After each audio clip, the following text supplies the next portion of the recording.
పుట్టింపక మునుపు యుగ యుగములకు నీవే దేవుడువు. దేవుని నామానికే మహిమ కలుగునుగాక. ఈ లోకం మనకు అశాశ్వతమైనదని ఎంతమంది గ్రహిస్తూ ఉన్నారు?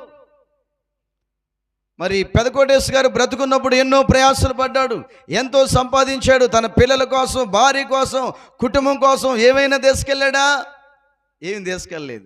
ఆయన కాదు, ఇంకెవరు తీసుకెళ్తారా?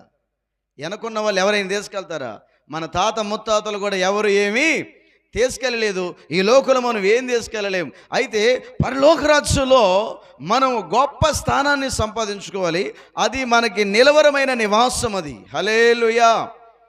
నిలకడగా ఉండే నివాసము, శాశ్వతమైన నివాసము, శాశ్వతమైన రాజ్యము ఏదైనా ఉంది అంటే అది పరలోకం. ఆ పరలోకము చేరాలి అంటే బైబిల్లో రాయబడిన మాట మనం చదువుకుందాం. దేవుని నామానికి మహిమ కలుగును గాక.